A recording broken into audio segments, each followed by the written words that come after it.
Hello, everyone. Thank you for joining again for another episode of SEO Fight Club. I'm just saying hello on YouTube. So if you are watching live, please feel free to ask questions there. We will be watching for any questions you have. And it can be topics too. We have a very short set of slides today. So any questions you have or any topics are welcome. So feel free to ask or suggest things. With that, I'll just go ahead and dive in. So we have two topics today. I have 4 total slides, so it's going to be largely discussion.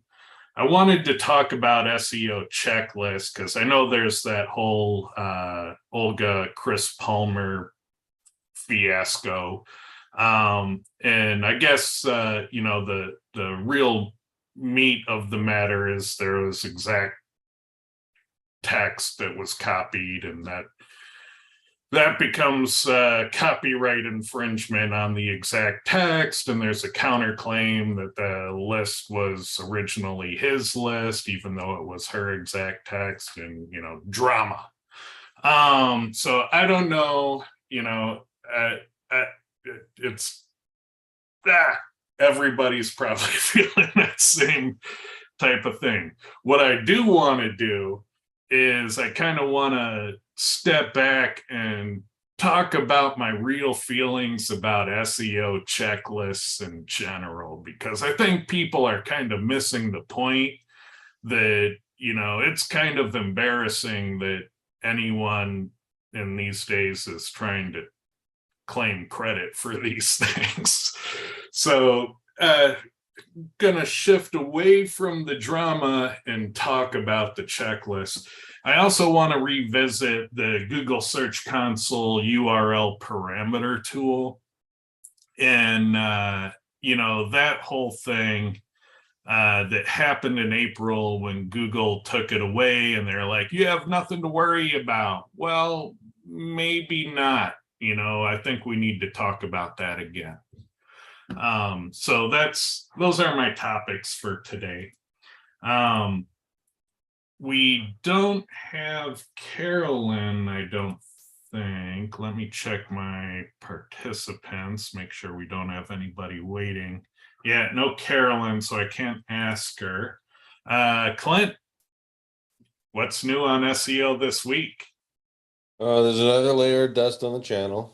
I anticipate more layers of dust growing on it for a bit. I'm looking at some different things to do with it, and just kind of play around with it and address some new people and focus on different stuff, etc. Kind of get into a little bit of the why. I mean, this Chris Palmer and Olga stuff, it's part of the why, really, at the end of the day. So we'll get into that later. I'll do the drama stuff for you. That way you don't have to. I know you don't like drama. Okay. I appreciate that. Lee, you're with us today. What's going on with your course? We are starting tomorrow. So anybody that's interested, I am driving back from Missouri to Oklahoma City today, the last leg of a little road trip that we took. So if people are interested, they need to get on a Skype call with me today. Awesome. If you haven't seen his course, I recommend you go read his sales page. If nothing else, you will be thoroughly entertained if you just read his sales page. It's an anti-sales page. It is brilliant, so you should learn from it. It's a lesson all by itself. And second, view the testimonials. Like, there's a lot of big names on his testimonials page, and he has videos, and some people just have, short testimonials. Some people went in extreme detail about what they did from his training. And it's really insightful. Check it out if you're interested. It's one of the coolest SEO training programs I've seen in my career. It's not for everyone, and his sales page will spell that out loud and clear. But it's really cool nonetheless. All right. So I'm going to let Clint have the first word because he wanted to talk about the issue of the day. Yeah, let's do the drama and kind of get that out of the way. And if those of you guys, people who don't know, is essentially what happened was Olga, and can't even pronounce her last name, so I'm not even going to try. She's an up and coming SEO. She's doing a lot of videos, creating a lot of content, and etc. And she's doing a really good job. And clearly, she's smart and she knows her business, right? She created a checklist. It's not any of the ones that Ted's showing, but she created a checklist, and it was significantly exhaustive in just the amount of points to look at. I mean, unless you've seen, I would compare it to like Ann Cushing's checklist. I don't know if you remember that one, Ted. Is that the 500? Yeah, she's got the whole spreadsheet and the different worksheets that go along with it, and different, there's on page and technical, and there's a whole bunch of categorize it when it gets too big. Yeah, and that's pretty exhaustive, and I think hers is right along with it. Well, the one that she published, so I'll use hers lightly. Follow on, Chris Palmer published a book on Amazon that was the SEO audit, and apparently Olga claims that he used her checklist. He used her checklist. They copied it word for word, and then used some AI stuff on the beginning and the end, and changed that stuff. And she highlighted in her video, making her claims that he used the exact same table of contents that she used. The wording in the middle of it was the same, and then there were still references to her site inside of the book that were taken off of her copy. Yeah, looks bad. Yeah. So and she's, like I said, she's up and coming. She's in the circle with a lot of the enterprise SEOs. She's very active on Twitter, and this is where all this stuff kicked off, was Twitter. Unfortunately for Chris, all those things I just said about her popularity, she had a pretty wide and significant reach. And as SEOs, I mean, we're kind of, I mean, drama targets is essentially right. So no matter we do right, we do wrong, there's always going to be someone there to hate on us, and there's always someone there going to be to love on us. And in this case, a lot of the people that were in a market, I mean, that I think is pretty underserved by SEOs that are just doing things to rank versus talking about overall huge broad concepts, etc., or getting to the minutiae about minute factors and the scientific testing part. This middle part, where a lot of the white hat SEO guru type crowd are, and where a lot of SEO training types, SEO guru types, SEO course sellers, including myself. I mean, we're trying to get into that space. To get accepted by the mainstream, so that we can, go beyond just the internet marketing crowd, make money online crowd. Make money online crowd is great, but just kind of expand that a little bit more. Anyway, so Olga's thing, in my opinion, completely trashed all of the work that Chris had done with Craig up until this point to build his reputation. Everything she said in the 3 hours between the time she made her, well, actually it was like 2 days, but the time she made her initial complaint all the way until he finally made a response video, all of that work was gone within 24 hours. So he was with Craig Campbell for at least 2 years, if I'm not mistaken. Doing those videos and building his brand and building trust with his market. And, he was getting clients, he was getting work, he was selling courses. He was hustling, Now, and all of that work was gone and within 24 hours. can I just ask a simple question? Like, why does it have to be everything is gone? Why can't it be he just takes the book down and says mistakes were made? And Well, you have to go back and read the reactions. Like, the reactions didn't just happen on Facebook. I'm not even in a lot of the Facebook crowds. I can't even imagine how the SEO Singles Lab is doing. Traffic Think Tank, they're talking about it in there. Twitter, they're talking about it in there. My own mastermind, they're talking about it in there. There's a lot of people. And the initial impression until Chris came out with his video was either that was shitty or that was really stupid. Even myself, Terry Power and I, we were talking about it during my AMA before we saw Chris's response video. That was really stupid. Like, we even game planned some ideas on how, I mean, doing that would be justified. It would be a test. But even if you did the test thing, and let's say he did copy it, which we'll get onto that in a minute. But let's say he did copy it and he was doing a test to see if Amazon would pick it up and still rank it by just changing the beginning and the end with AI. See if Amazon was smart enough to pick that up. I mean, that would be a good legitimate test, right up until he started taking money from people for the book, right? So Terry and I were thinking of ways out of that, but at the end of the day, he was taking money for the book. It looked like at the time he had made an exact copy, did the changes in the beginning and the end, and then just published the book and then started taking money for it, so he can say, "Hey, I got a book out there." That's what it looked like. Yeah, my understanding of his counterclaim was that her list was based on his. Yeah, we're not there yet. Work. Yeah, we get there. Oh, okay. All right. Stay in line, Ted. Sorry. Well, the other thing I want to point out here, because like this shit goes off the rails. Yeah. And I bet, if Chris is feeling like his career is ruined, like that's some heavy shit. Like, yeah.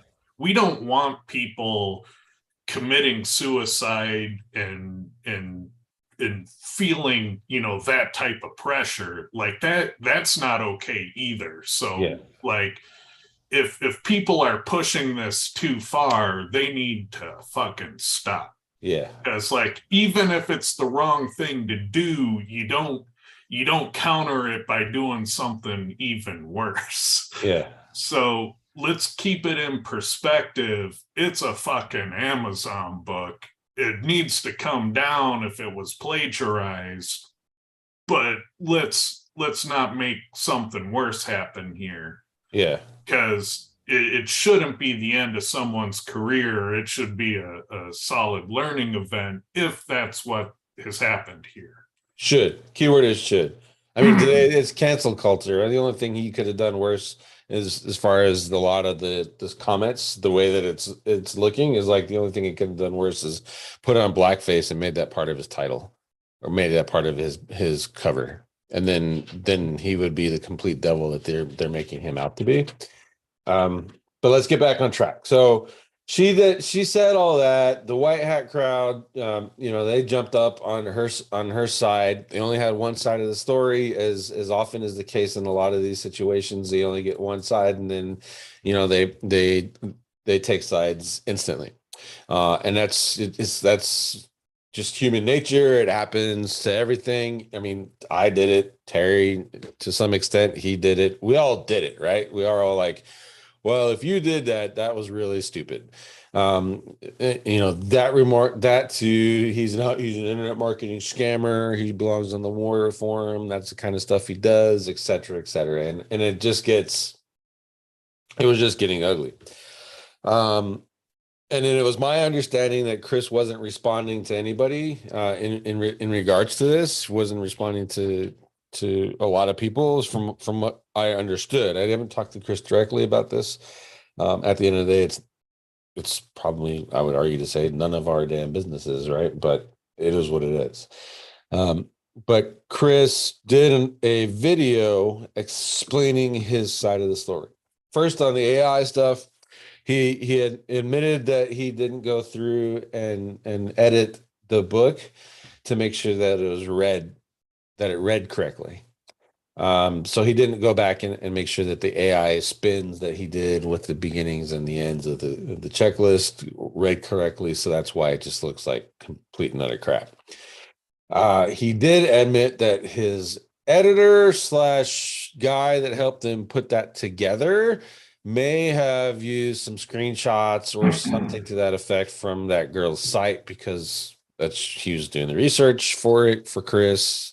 And that just happens. You guys all have, anyone who's ever paid a writer slash researcher knows at some point you're going to get other people's stuff, and you just, hope that the tools will catch it when you buy in articles from them, i.e., make sure that either they cited it or they didn't copy, like the plagiarism tools, Copyscape, Grammarly, etc. You plug it through there. If they don't catch it, then you try it, right? And so Chris admits that indeed did happen, and that he's taking steps to go through the book, second version of it, edit it out, clean it up, and then remove any reference whatsoever to that lady's site from his book. However, he showed emails from Olga to Chris, starting a business relationship, scheduling a consulting service, and then the copy of the exact checklist that he gave her, which happens to be the impetus, I would say, the primary cited, uncited resource for her checklist.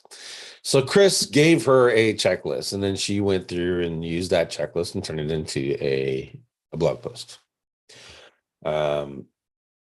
And that's his version of it.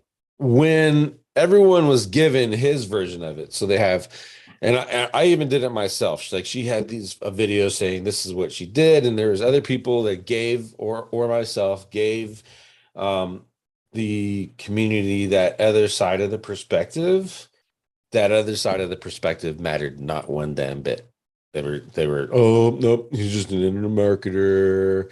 All of that stuff, all those preconceived notions before about him and what he had did, it was already there. It was locked in place, and no matter what you said or did, it was going to be, that was going to be his stance. He's bad. He's he's black hat. He's a scammer. He's an internet marketing guru. Don't trust him, no matter what he does, blah, blah, blah. So that's why, in my opinion, that this is probably a good lesson to everyone who is giving out information to other people, that at some point I've had it, Ted's had it, I know Kyle's had it, pretty much I know Diggity's had it. I don't know about Terry. Lee's going to get it. At some point, there's going to be some instance like this that's going to happen to you, because you're giving out information, and either they're going to mark you and label you as a scammer, or they're going to say you stole it, etc. And you better be ready for it, because in Chris's case, he wasn't ready for it. It took entirely too long to respond. The attitude about what happened was totally against him. And if he had any hopes within the next year to delve into that market that's talked to with the internet marketing gurus, the people that a relationship like Chris Campbell or Craig Campbell can bring you, it's going to be severely damaged now. In that regard, he's already got followers. He's got the loyalists, people who like trust him. I think he's smart as hell. I can't watch his videos because he's doing this all the time, but he's smart as hell, and he's testing and he's doing things right. I like him, and I hate to see that this happened to him, but it's a warning for everybody. If you're putting yourself out there, there's going to be people that are just waiting for you to slip up even the slightest and tear you down, and you better be ready for it, because it's a reputation management thing.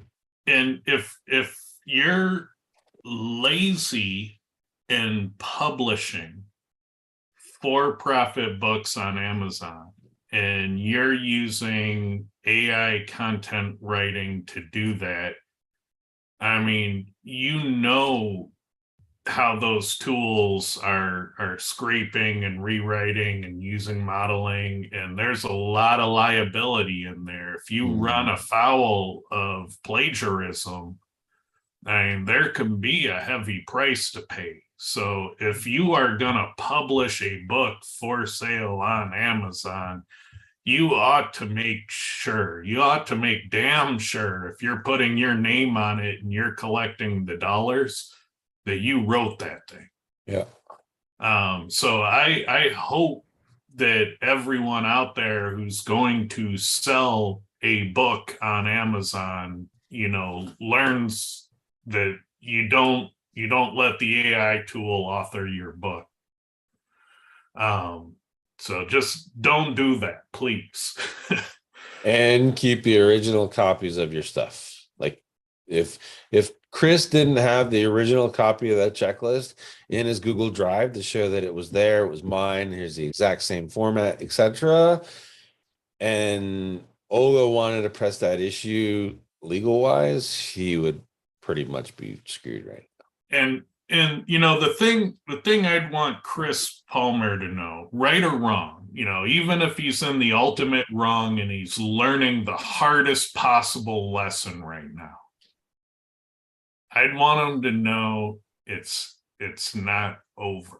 Yeah. Like, don't quit, learn from the experience and come back better and stronger. Like, don't quit, don't give up, don't break down. That's not what the world wants or needs. Yeah. So be stronger than that. You still have friends. The world's not ending. Everyone is making it out to be this big, your life is over type of thing. And no, absolutely fucking not. Yep.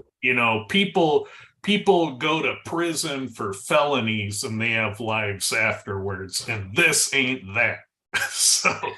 So bullshit on all of that behavior. And if people are out there telling you your life and your career is over, those are awful people. Nobody should be telling somebody else that their life is over. Nobody. I mean, it's hard. He's going to run into issues for sure. We're not going to, baby cake that. But at the end of the day, dude, you spent 2 years with Craig Campbell. You built a brand, and it's going to get tarnished, but everyone gets tarnished at some point. Just be ready for it and take it for what it is. A bunch of internet tough guys acting all big and bad. Damn well if they wouldn't say that stuff to you in the face. They'd be there taking all your concepts and ideas because you do some great stuff, and they would be using that. And you know what they would also be doing? They would be going back to wherever they came from and saying, hey, I had this great idea, let's do this, because there hasn't been original thought in SEO in quite some time. There hasn't been, and we're all taking bits and pieces from everybody else and applying that stuff to our own thing, and we're not inventing new things. We're just not. All right, and so now I want to kind of pivot pivot because we have this whole thing. Olga may be right, Chris may be wrong, Chris may be right. I don't know. I just don't know, and honestly, I kind of don't care, because I have my own opinion on checklists in general, and I want to talk about that because I think that's going to be more important, honestly. So on the screen, I have these checklists up, and so we have one. I'm picking on the big guys, so I'm sorry, SEMrush and Ahrefs and LinkGraph. I think you guys are big enough that you can be a part of the conversation, I didn't want to pick on the little people, but I just want to talk about it, okay? So I'm looking at this SEM Rush one, and they have multiple versions of this same one. I'm not even sure if this is the latest one. But they start with like the SEO basics here. I'm sorry if it's hard to read, but like one of the boxes is set up Google Analytics. Set up Google Analytics. The only SEO checklist you'll ever need. Oh, thank God. Set up Google Analytics. You know, these checklists, they're going to tell you to check your title and check your headings and don't forget your schema. And, you know, I see it all the time that people, you know, year after year, like, oh, your checklist ripped off my checklist, and their checklist will be 80% the same, and their checklist will be 80% similar to Neil Patel's checklist, who was, you know, 76% similar to Backlinko's checklist. And these checklists are going to remind you, don't forget your meta description tag. Oh, thank goodness, we're all saved. You know, we can all quit. The checklist has been delivered. None of these people, none of them, absolutely none of them invented checking your title, checking your headings, and checking your image alts. And all of their checklists were built on the SEO work of the SEOs that came before them. It's all derived work. So whatever their checklist is, it's derived work from the people that came before them. All of it. None of the SEM Rush did not invent identify your competitors. You know, and oh, thank God, create a robot.txt file. Thank goodness they assembled this list. What would you do, Terry? What would you do? You know, and you know, people are going to say, well, Ted, it's for a beginner. It's for a beginner, you know. Well, it's for someone who's so new to SEO that you're going to have to remind them to make sure that their computer is on. I mean, seriously, these lists are that basic. These are marketing materials at best. I mean, these are not the things that are going to differentiate your business, you know. And you look at some of these things, you know, set up, you know, Google Search Console.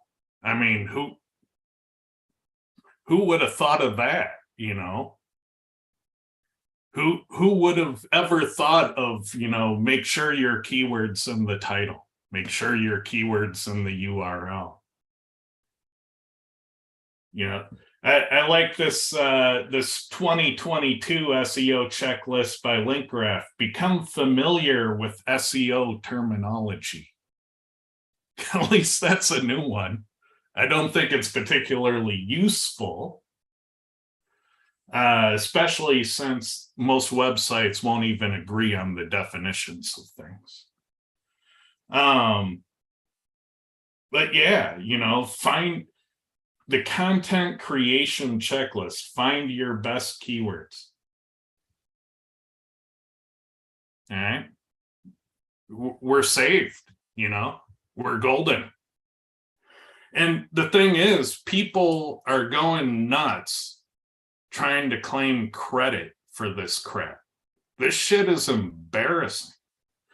You know, I tried to make an SEO checklist about, it was probably 3 or 4 years ago. And I tried to make a really exhaustive, authoritative SEO checklist. And there's a past SEO Fight Club episode on it where I went into detail about what was in it. So you can search for that if you want to see more about it. But I had about 2,600 checkpoints on my SEO checklist, categorized into different areas. And I realized I stopped working on it when I realized that an actual exhaustive SEO checklist would have around 10,000 checkpoints on it. And it would splinter off into different platforms and different operating systems and different types of websites and different types of business models and different business objectives. And, you know, there are all different types of things you need to consider. And then it would also fragment based on what types of services you're able to provide and where your knowledge ends and what types of things are trending, you know, what types of topics, what types of products. That it's so huge that if you had an exhaustive list, I guarantee you wouldn't even use 99% of it. And that's why all these lists, they tend to cap out at like, you know, 50 to 200 items. And the biggest ones you find tend to be 500. And then most of the list is pointless. Because when you get to 2,600, most of the list is really off topic for what you need to do. And when you get the authoritative master list of the 10,000, it's almost all unrelated to the work you need to get done. And ultimately, you need to use your experience and look at a situation and say, well, what I actually need to do in this case are these things that I know about, and I create a custom plan for this custom situation. And there's no one list that is going to map to every client properly. And that's why when you look at these lists, they look so comical. Because sure, there is going to be a client where you need to make a robots.txt form. There will be.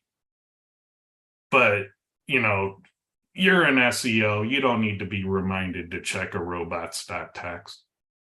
There's no way. And let me move to this other one.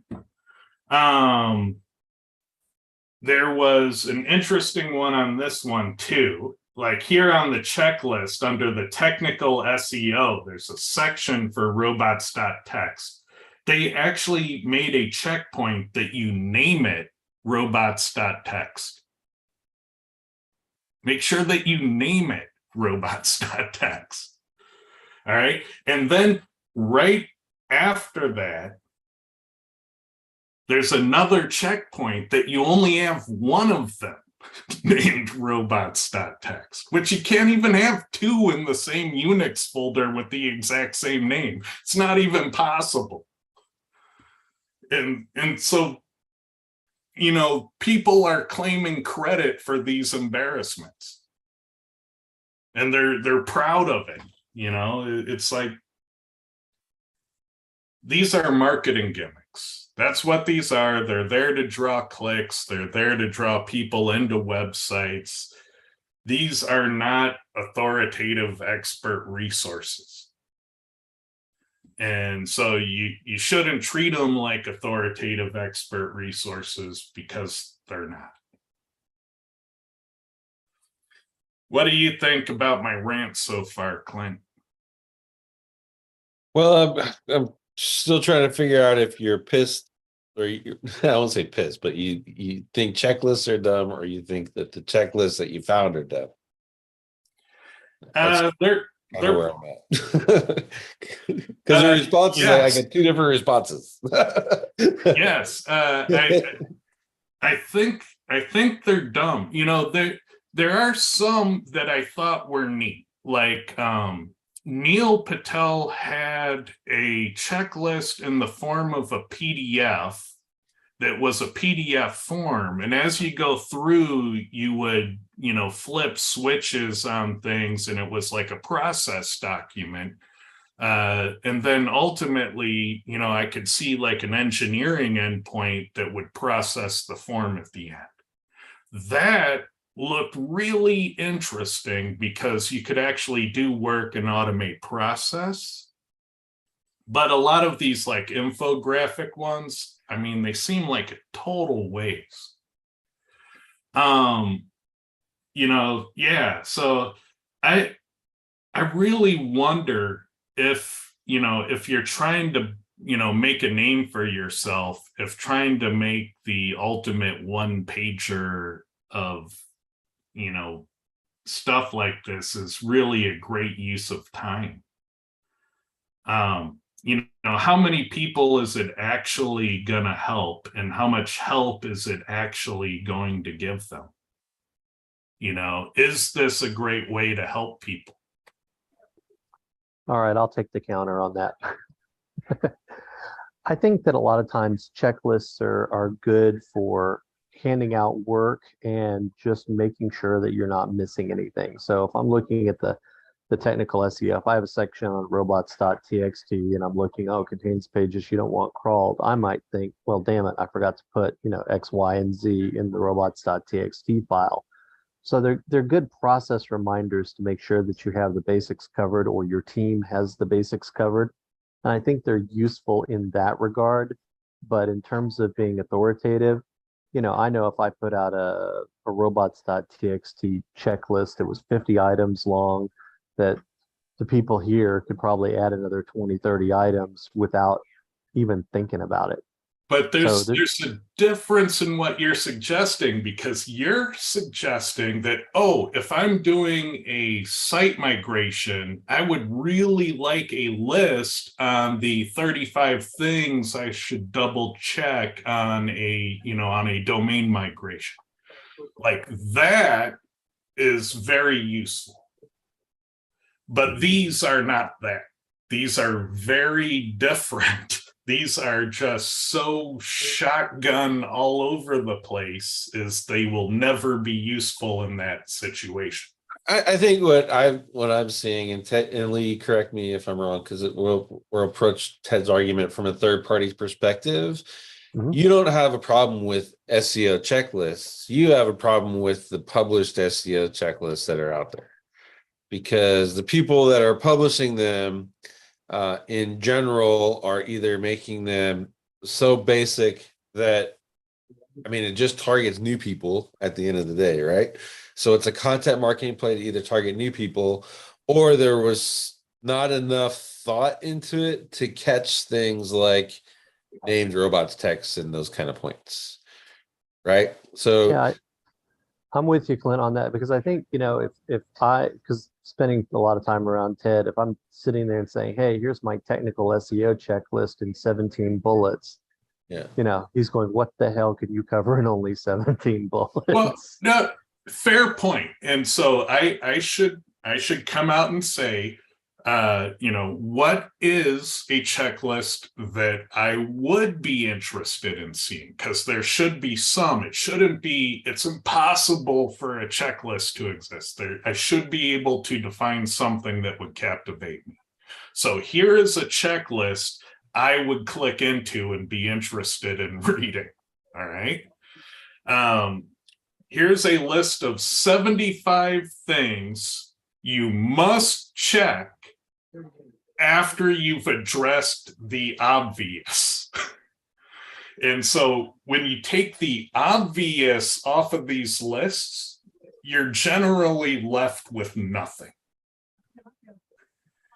I would argue that the obvious is missed often enough that it's not as obvious as Ted Kabitis thinks it is. Yeah, I work with a big agency, and we have SEOs, and checking the title tag damn near better. It has to be on our checklists, because if it's not on the checklist, that gets overlooked. But when you go and read 50 SEO checklists, you're gonna be fucking pissed, right? But they're all gonna say the same thing. Now you're confused. Yeah. Now you're mixing your argument that all the checklists out there are bad with as basic information for Ted Kabitis. They're largely, at the end of the day, 99% of the planet is not Ted Kabitis. Like you, that wasn't the argument. That wasn't the argument. The argument was they all say the same thing. I don't need another one saying the same thing that the other 50 said. Somebody else does. Somebody does. At some point, they're going to need a format. They're going to need it, and they're going to look at it. So that's why these are valuable for content marketing. You know why people keep making these? Because they keep bringing traffic in. If they didn't, they're marketing tools. They're not helpful. I would argue that the 99% would say that they are helpful. I'm gonna say that there's two pieces here. One is that we have, like, on this checklist on the page, there's 6 very thin, very basic checklists. On the other hand, if I'm just looking at the SEO content checklist based on looking at lots of sites, most of them miss many of these points, so, and as I was saying earlier, I've missed some of these where I'll, look at a robots.txt and go, damn, I forgot to do this, include that or exclude this. It happens. So I think they're useful. But I think what I'm hearing Ted say is that some of these, they're all fairly generic like this one. They're all fairly shallow like this one. And everybody's acting like, wow, this is the one that you need. This is the shallow one that solves all your damn problems. And not only that, you copied me. I invented this. You copied mine, Clint. That's the other thing that's happening. This isn't the first time. I copied all your guys' shit. I got a lead section, a honey section, and a TED section. Just telling you. I go right out there and say it. But I think as a listener, here's what I hear. All of these suck. They suck because they all cover the same basic stuff. And this is all stuff that you guys should all know already. So why do you need a checklist for it? And that's what I hear. Well, I don't know. That's probably not the argument that you're making, but that's what I hear. Right? So let me clarify.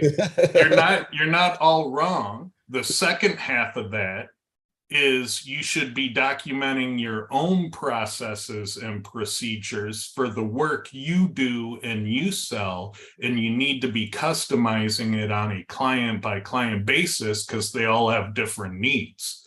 And there's not going to be one list that addresses every client you have, because every client you have isn't going to be the same. And that's just the reality of it.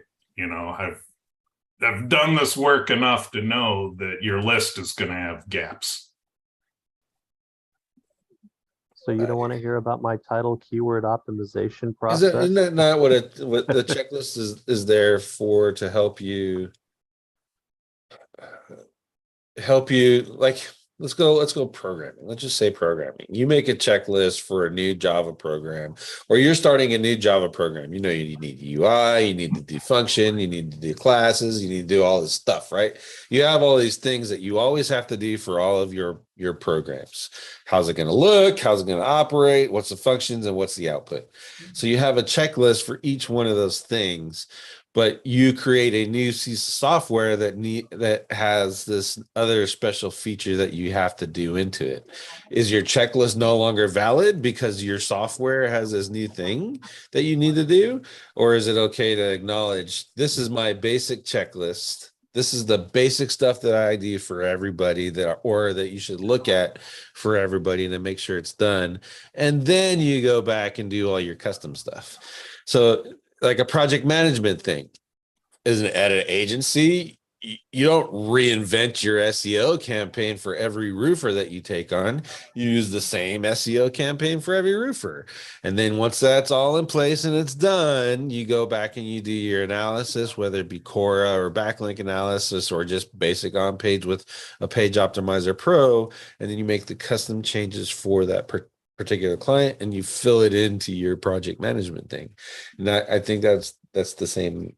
It's because the checklist. You get an SEO. They've taken on a bunch of clients that have WordPress websites, and they're rocking and rolling, and they have their checklist that it says that you check these settings in WordPress, and you make sure you get these plugins installed, and then they get their first Shopify customer, and they go to install their SEO plugins in Shopify, and they're like, this isn't WordPress. I mean, you say that like it's a bad thing, but if I'm used to working in WordPress and I have and I decide, yeah, I'll take on a Shopify. Let's look at it. I acknowledge that at some point in time, there's some of that's going to be different, right? So that'd be like me going and saying, I can do fine with WooCommerce, and I know what Magento is, but I guarantee you, if I go in there and start mashing buttons, I'll break your store. But I mean, as long as you're open with people, you're doing that. So what happens is now you have basic fundamental SEO stuff, title tag, meta description, canonicals, interlinking, robots, all that stuff is all the same with Magento 2, is the application of that is different. My checklist, my basic on-page SEO checklist did not change, but I do have to make some adaptations to my overall total process. So that's why I think they're good content magnets at the end of the day. Let me throw a question out to you guys. Looking at this checklist, who's it for? I would argue that this one is probably for someone who's brand new and just wants to make sure that they don't miss anything. That's who'd be running these. So even when I was looking at checklists, like the Ann Cushing one, that's what I was doing. Like I had a fundamental understanding of what I was doing with SEO, but every time I found myself missing things because I was in a hurry to get that process done. The Ann Cushing checklist, while totally way more than what I needed, gave me enough to build my own basic concept checklist so that I can get to there. And then Ted is right. Once you get through this and you're doing this so fucking always, eventually you just remember some things, like check the backward slash on the URLs, make sure that they're not both working, check the WW and the non-WW, check your title tags, check your canonicals, make sure it's in place, all that stuff. I mean, you get that in your head as your own internal checklist, and you're not reliant on this anymore until you start taking people on, and now you have to get it out of your head, build the checklist so that you can bring your staff up into that same set with you. And I love the fact that you came straight out and said that you looked at the Ann Cushing checklist and developed your own. It's derivative work. And so that's so common. That's how 99% of checklists are propagated. And it's not bad. That's learning, but I mean, it's built on the shoulders of past SEOs. I mean, all education is built on the shoulders of the past, right? Yes, so, exactly. Exactly. So yeah, there's that. And if you want to do checklists, that's fine. But the checklists that are going to capture an expert, that are going to really garner, like, people are going to go, holy shit, this person built an amazing checklist. Like if you did a checklist, 75 things that are going to wreck your e-commerce SEO. Like that, I'm going into that checklist big time. Because you know what's not going to be on that checklist? It's not going to be configure Search Console, configure Google Analytics, make sure that you have a title tag. I don't need that again. And that's all that we've gotten. There's a million of these things, and I don't think the world needs another one. I know you do. I don't think the world needs more of those. Agree to disagree. I don't think the world needs more. I mean, at the end of the day, this stuff it's freshness, it's promotion, it's in favor, it's out of favor, it's who you like, versus who you don't. I mean, are you doing GMBs versus organic? Are you doing PBNs versus outreach? Or all of that, all those trends in the SEO space ebb and flow with who's popular at that point in time.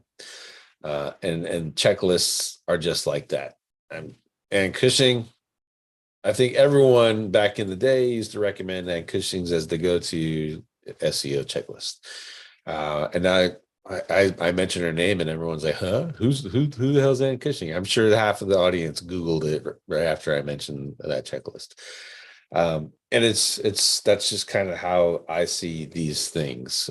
Someone in the YouTube chat says it's clickbait. It is. It's content food for the masses. And at some point, if you're running an SEO site and you want some more content, you're going to end up making some of these checklists. So I would take what Ted. I mean, it's hard for me to kind of admit that Ted's right. A lot of this stuff is junk and it is garbage, but at the end of the day, it's garbage that drives traffic and leads to sales and opt-ins and all that stuff. It's a marketing tool. Yeah, it's a tactic. So it's garbage that you guys are going to have to make at some point if you're doing the agency thing. If you're got a plumber site, then I don't know, make some plumber checklists. That'd be pretty interesting. Yeah. Terry, you look like you had something to say. Yeah, I think in some ways you're missing some of the points. If what's today, Tuesday? If tomorrow, if you walk into a Home Depot, you'll see some guys coming in there, paint splattered on them, and going and get custom color of paint they want because they're going to go paint another house or another room. That's what they do for a living. But buy those custom paints or the little cards you can buy, a checklist to prepare your room to be painted. They're not for those guys. And they're not even for the people that are just learning to paint or going to paint their own room or a room for their kids for the first time. They're for Home Depot to make money with. The purpose is not to make them for everybody. It's to make them for the people that have a single need to learn how to do something they're not familiar with. And no doubt somewhere on the bottom of it, it tells you, go to homedepot.com or somewhere for more tips, because then they can drag you in. You're going to pay $2.99 or what? Maybe I'm too old and they're $9.99 now. I don't know. But they sell those little tips. Well, I bought Chris's book when he put it out. I looked through it. It took, maybe a half an hour. It's fairly thin. And it's similar to this, just tip, tip, tip, do this, do this, do this, do this.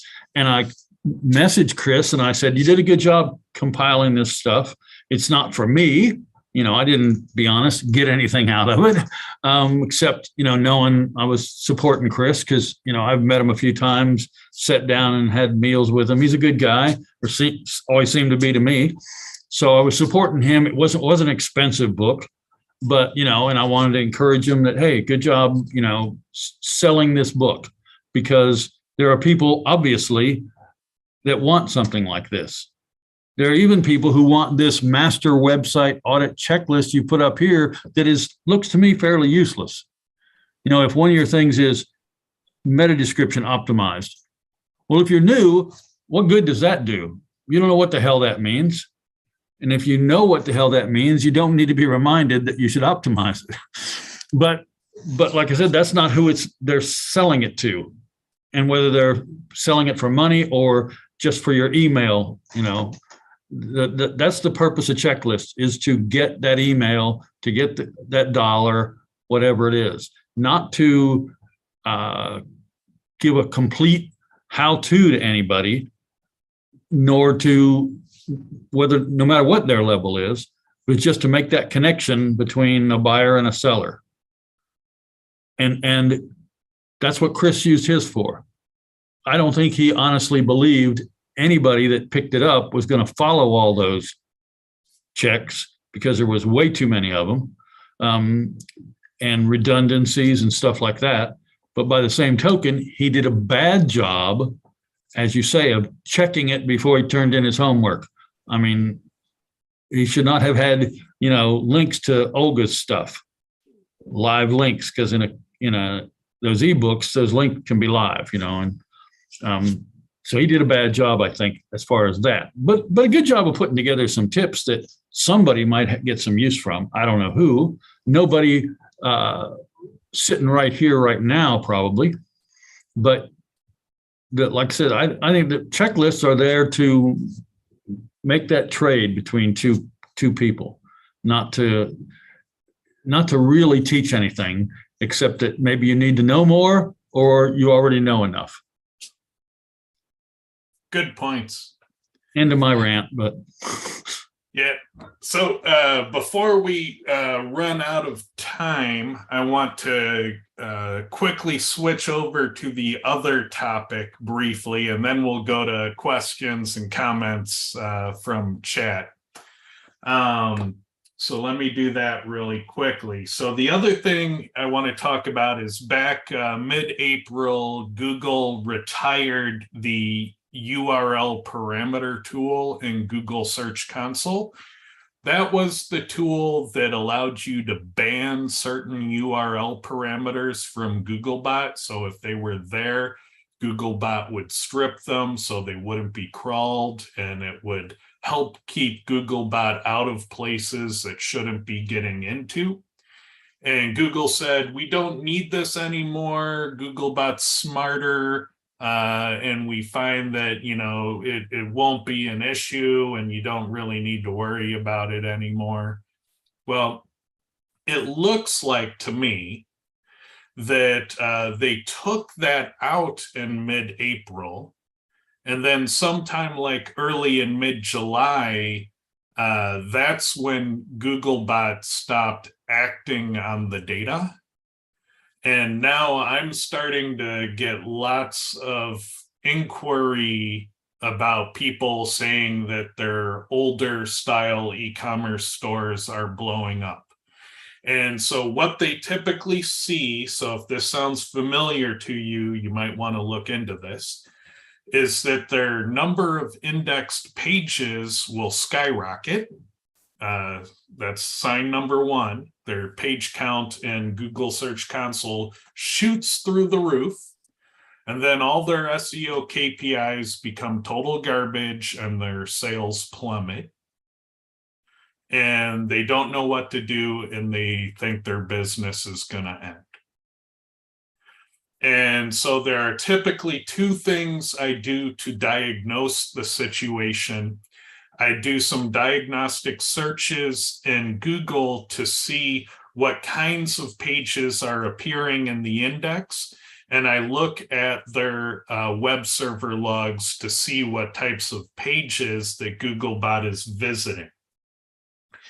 This is an example of one of these logs that came in. I redacted the business information to keep them private, but this is a real entry.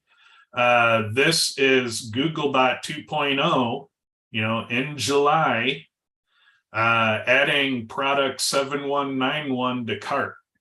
So Googlebot is adding products to cart and removing products from cart. This is the thing that Google said that Googlebot doesn't have a problem with. Here it is in July of this year, interacting with shopping carts. And this was what the URL parameter tool was holding at bay. Now, this can largely be fixed by setting up your robots.txt to disallow cart pages.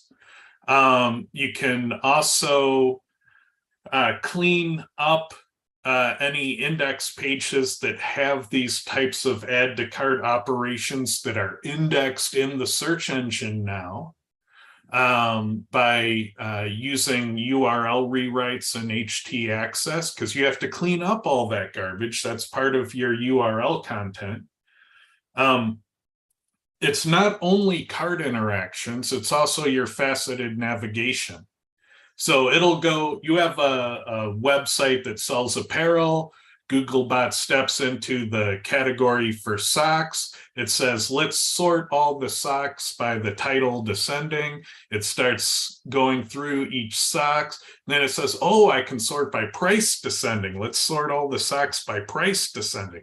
Oh, I can sort the socks by price ascending. Let's go through the socks by price ascending. Yeah, we're going through these socks. Oh, we're all out of time. Sorry, guys. I'll come back next week and we'll try to pick up where we left off, adding and removing socks to the cart. Meanwhile, you got 5% of your website crawled. And that's what's happening. That's why your SEO goes to shit and nothing works, And that's why that URL parameter tool was so important to SEO, was because when you said, hey, ignore the sort parameter, ignore the add to cart parameter, when you put those things into that URL parameter tool, you are keeping Googlebot out of those features.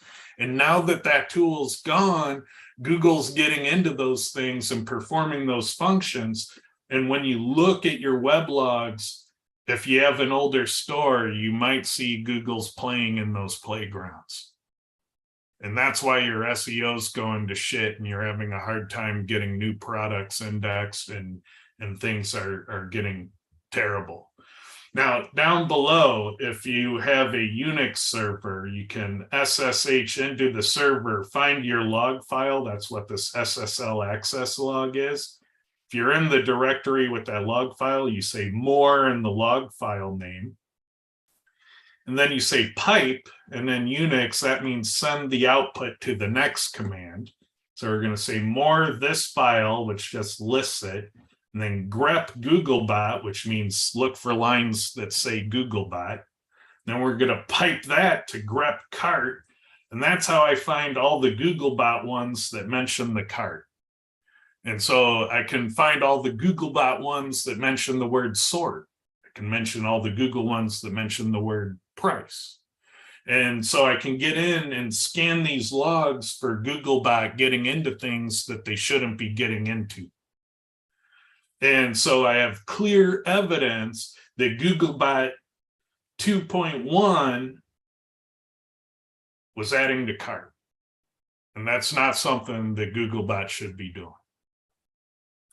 And then likewise, you can go into the index and you can do diagnostic searches. So I did site, colon, and a domain name, and I say in URL sort equals price.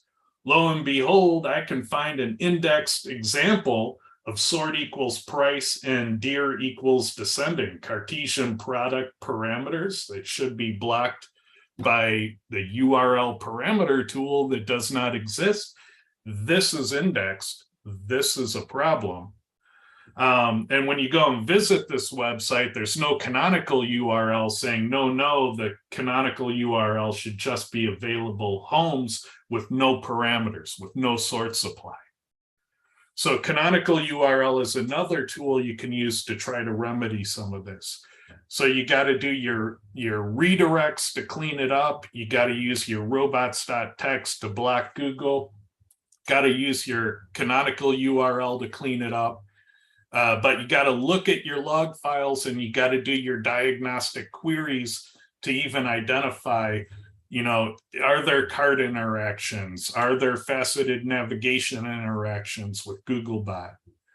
And so I know Google told you it's not going to be a problem, but there's more and more growing evidence that it's blowing up on people's websites. So if you've seen this, you might want to double check, because I'm seeing more and more of it. Any thoughts, Lee? Yeah, when you started showing some of this stuff, I said, well, can't you just, and I would come up with a rule and you'd go, yes, that would solve these, but not those. We just kept going back and forth. So it's complicated to come up with just a simple set of rules that does this. So it's a bit of work to get it cleaned up. And that was a little disheartening, but if you're in this position, it's necessary. Yeah, and there's no quick fix. If you're in this pit, it can take months to get it cleaned up. Once you have hundreds or thousands of URLs that are Cartesian with these parameters indexed in Google, Google doesn't want to forget them quickly. And so you gotta act fast and hope that Google will process them and will honor the redirects and honor the new canonicals. And they're pretty good about obeying the robots.txt, so they'll stop crawling those things. But getting what's in the index out of the index, that's the part that you're probably going to fight for weeks and months. And So it can be really painful. I've seen it take as long as 10 months to clean up some of these messes. If only you had a checklist to tell you to verify that stuff. My checklist has that stuff on there, Clint. Well, it Hey, won't look, be on any checklist you'll find. They're what going to type tell you of to check your keywords in your title tag and to make sure you set up Google Analytics. you said if you have this problem, this is how you kind of fix it. Who, as in general, should be looking specifically for this issue? Just e-commerce guys, directory guys. Well, here's the thing. If you have a website where there are links that you know Googlebot should not be interacting with, shopping carts, chat, form posting, profile management, login forms, faceted navigation. The best solutions for those things is that if it's Googlebot, you don't even draw them on the page. You just have your web app coded in a way that Googlebot doesn't see things it shouldn't get into. Because then there's just no room for mistakes. But if you can't do that, then you have to manage it with your canonicals, your robots.txt, and your redirect handling. And so whoever's managing all that for you now, they probably have to do it. And sometimes on the cleanup, you need a pretty sophisticated expert for the redirects. Like, how hard it is to do templated redirects when you're trying to go from parameter driven URLs to RESTful URLs and to map them. And that's a complicated set of instructions for an htaccess file. And so you might, depending upon your situation, you might need someone who's more advanced. But I think a lot of the cases can probably be solved with canonical URLs and robots.txt. And if it's a big mess, then you might need an htaccess guru.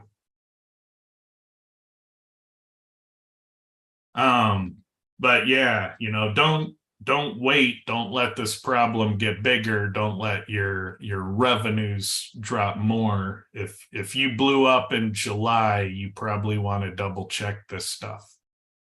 So definitely look into it if you blew up in July. All right, let's look at some of the comments. Let's see. SEO drama show might be the most popular one ever. Yeah, probably. You've seen her counter to his video, so apparently there's another counter response. I'm probably not gonna dig too much more into the drama. I don't really have any way of knowing who's actually right. I'll let them sort it out between them. I hope they can come to an amicable solution, and I hope it doesn't escalate into ruined careers and stuff. I hope people can learn and grow from it. That's a lose-lose situation for Chris. He should just be done with it. He made his response. Just at this point, just be done with it. Yeah.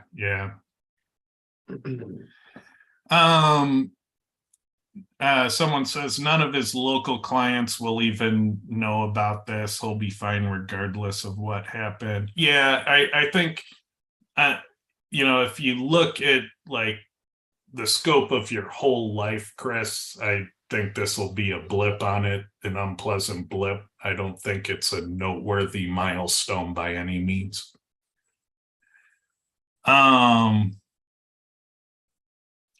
Jordan says, even if you hire someone, there are reasons why news outlets have editors to check for stuff like this.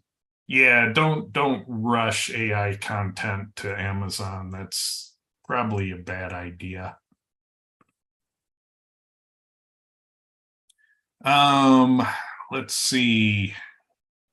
Someone says she says the email he claims was from her was a reply to an earlier purchase for a template package. Yeah, it's he said, she said stuff. I'll never know. I assume that, you know, there's some sort of merit to why she's upset, so there's got to be some shred of truth. But, you know, maybe there's a shred of truth on his side too. How could I know? I mean, how could I know? I'm on the outside and I know nothing. So Maybe they both just need a Snickers. yeah. So I think Chris should take the book down because there's exact text copied? Yeah. I mean, if there was exact text copied, take that shit down fast. That's enough all by itself. Now, his counterclaim that her list was derived from his list, I mean, there's something to that too, but you know, one thing at a time. Exact text copied is enough to take that shit down right away.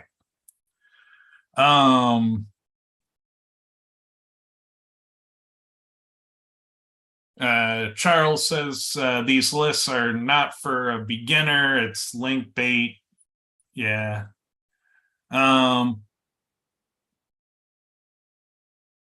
Is there any guide on how to build a team to scale a niche site business?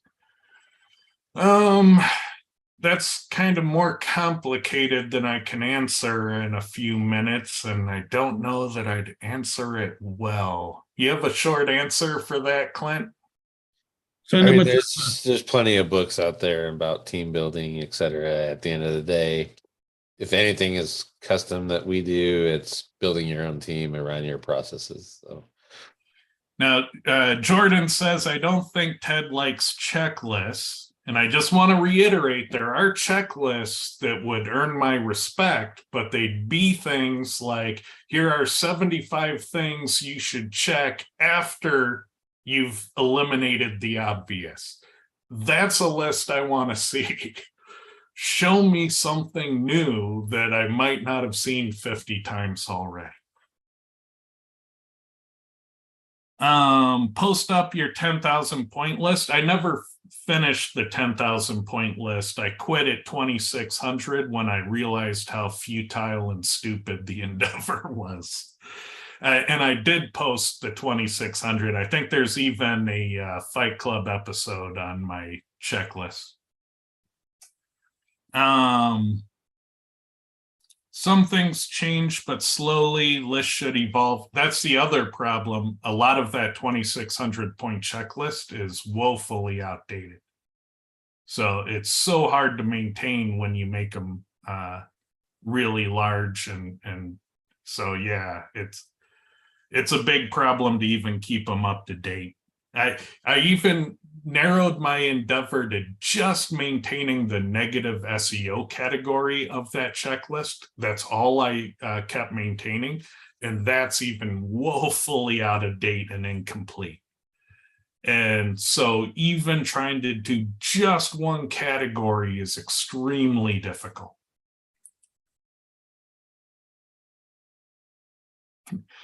And Michael Rogers is pissed off that Google won't complete the order on the socks. It's the least they could do. All right, let me check the local chat. All right, nothing there. All right, any final thoughts? I'll leave you with the final thought, Clint. No, I'm good. I think we beat this dead horse down. What? Want to remind everyone about Rockstars one last time? Well, I'll just say November 9th through the 12th, Dallas, Texas, landing page is coming. The speakers are already locked in, 21 plus myself, so 22. And some roundtables are coming, I believe, part of that, etc. So we'll see what Dory has in store for us. And if they want to find out about this organization, where can they go? What's that? The URL Oh, Rockstars? We don't. Or- She doesn't have one up yet. So or the SEO group that's typically associated with it. it's SIA at SEOintel.com. All right. So with that, we will see you next time. Thank you, everyone.